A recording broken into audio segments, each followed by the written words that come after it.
which are super fun, and help you find out if you're a plank cheater. Because I used to just be like, get through it as long as I can stay on my toes, it counts. And I've gotten a little bit wiser, and when you know better, you do better, right? And then if you're a trainer, you share what you learn. So here we go. Let's talk about a couple little alignment things, and through this I'll tell you how I used to cheat. This is all to help you determine if you are cheating, and then to stop cheating on that and get the most out of this move, because you can just spend your time, but then if you don't see the results you want, well, then you're just wasting your time.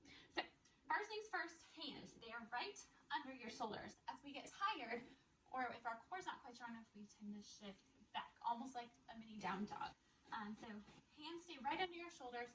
You can have your fingers forward, if not turned out slightly, okay? So right about here. The next thing I want to talk about, sorry, I'm going to turn again, is that shoulder girdle. What can happen is sometimes we round up. You see what I did there? I rounded up. This is flat, this is low. Notice I'm not bending my elbows, which my elbows are soft, by the way, but play around with this. You don't want to be so low into your shoulders. You also don't want to be rounded up through your back. So find that middle where you can be nice and straight. And then while you're there, then play around with your hips. You don't want them piked up like down dog, but you don't want them dropping down. You want to go where? Right in the middle, right where you can feel. Imagine that spot right below your belly button, pulling up to support you, okay? So it's right there. A lot of times too, my low back would drop, even if my hips are staying high and not too high, and let that tilt happen. So play around with that tilt to make that nice and flat. So all of this works too on your knees, okay? You can be hips too low, you can be hips too high, you can be hips too arched, and you can be hips in neutral, okay? So you want to go for that neutral. If you're really having trouble here, squeeze your glutes, squeeze your butt, and that can help really work on turning on those deep internal core stabilizers, your transverse abdominals. The reason we do planks is to build abdominal stability and strength through that stability, so that when you go to add movements, you're ready. So that's why we do planks. Hopefully those little checklists, wrists, hands, shoulder blades, hips, give you something to work with.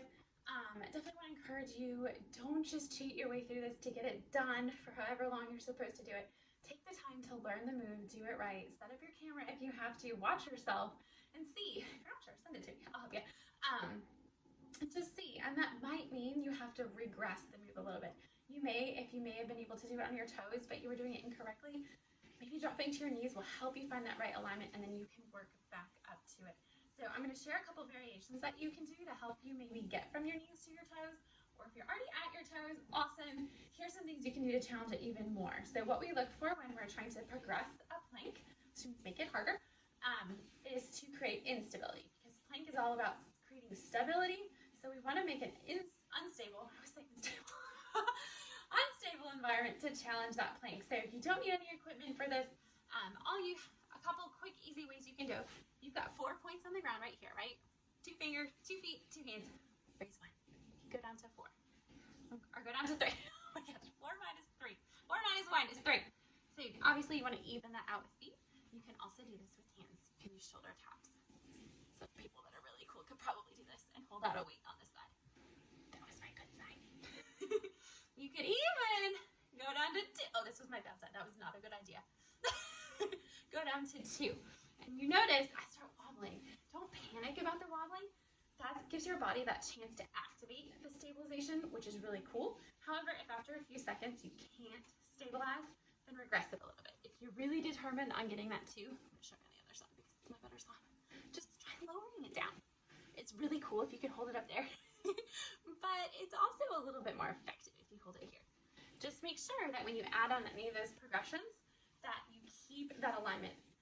I noticed right at the end there that I was trying to shift my weight back into my shoulders instead of my core. So make sure you're using your core, that you feel this transverse abdominal right through here.